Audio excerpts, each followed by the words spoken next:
The better Donald Trump does among African-American voters, the more race-obsessed the Democrats and their shameless media enablers become. When young African-American leaders were recently invited to the White House by the president, they were instantly derided by the left. It was not a summit. It was a Make America Great rally. They used some young blacks as props, which really is an insult to them. Oh, insult to them, Al, really? Aren't those racist sentiments, by the way? Isn't it wrong to lump people into political camps based on their skin color? Or believe that only authentic African Americans are the ones who despise Donald Trump? And I thought stereotyping people based on their skin color was the definition of racism. And why should a reverend be speaking in these terms at all, by the way?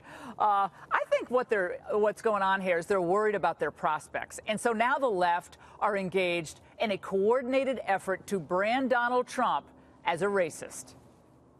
We have a white nationalist president who's a threat to American democracy. People know when you say nationalism, smart people know what that is a dog whistle for. But let me ask you, and it's a wink and a nod to white nationalism. I know it sounds cynical, but this man doubled down after 11 beautiful people were shot and killed while worshiping. For what? Some ideal of whiteness that Donald Trump represents and spews out of his mouth every single day. Yeah, that's what Donald Trump thinks about every morning when he wakes up. Whiteness. Come on, you're better than that. And then there is this tiresome claim.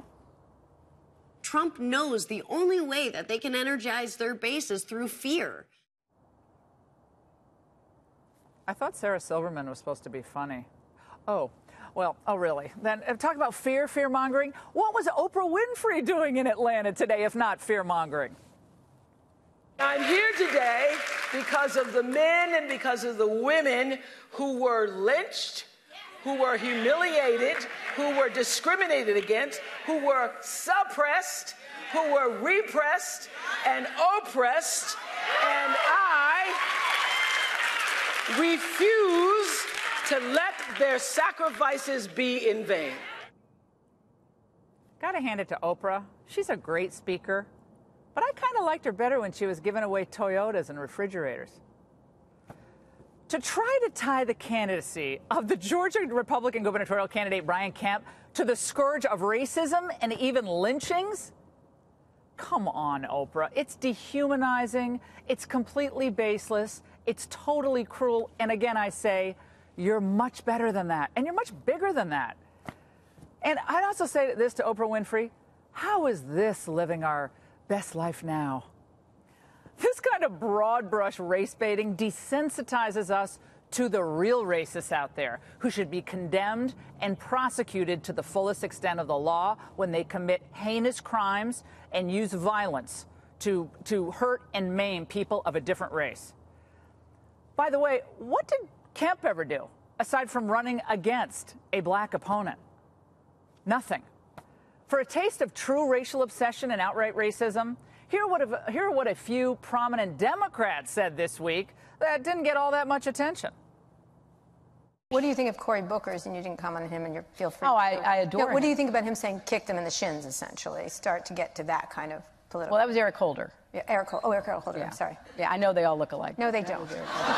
Our state director is Indian American, but he does an amazing job. Our director of all constituent services, she's African American, but she does an even more incredible job than you could ever imagine. I still can't believe that comment. All right. Well, look, come on. It's all race all the time. And in Florida, Project Veritas caught a staffer of a Democratic candidate for governor, Andrew Gillum, saying this about Gillum's promises and about the state itself. Fairy tales in the modern day begin with once I am elected. This is a bad state. Okay. It's a cracker state. Okay, now imagine if a conservative staffer for Ron DeSantis was saying something similar. I mean, it would be wall-to-wall news day and night, and he and the candidate would be labeled as racist. And a pathetic and a transparent double standard is what we just showed you, because you know they are really not going to cover that. That's just some fringe guy making a video. Democrats like Gillum and Stacey Abrams in Georgia are featured in endless puff pieces across all media.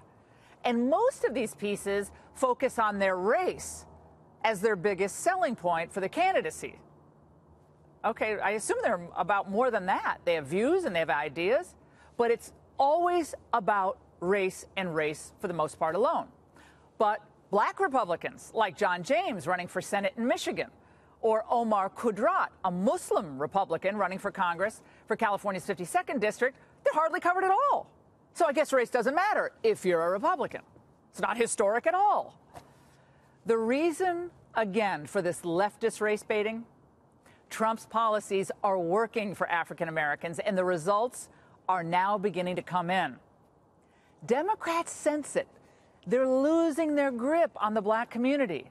Black unemployment is down, black entrepreneurism is up, and the polls are moving. Check out this new Harvard-Harris poll. A year ago, President Trump's approval rating among black Americans was a paltry 10%. Today, it's almost triple at 29%. And look at this. A year ago, only 17% of African Americans approved of the president's handling of the economy. Today, 40% approve of his economic prowess. And this may be the most revealing number of all on the issue of immigration. 15% of black Americans liked Trump's approach last year. Not great. This year, again, it's almost doubled. 29% approve of Trump's immigration stance. My friends, you might not like everything he tweets. I get that. But Donald Trump is standing up for all Americans. He doesn't care about your skin color. He doesn't care about your ethnicity or what religion you practice. He's about America, and that is a good thing. And back to Obama for a moment, because he's out there campaigning all across the country. Aside from his incredible example of he's a great father and himself a historic figure, you have to ask this question: what did Obama actually do, substantively do for black America? African American wages during his 8 years were flat. Obamacare was a complete and total disaster. And he did little to protect the black community from the competition of cheap, illegal labor. Hardly talked about it.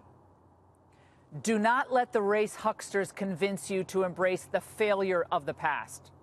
For the Democrats, this is not about protecting minority groups. It's about regaining raw political power, even if it means turning American against American and stopping the economic revival we've seen, the best I think we've seen in decades, across all races and all ethnicities. And that's the angle.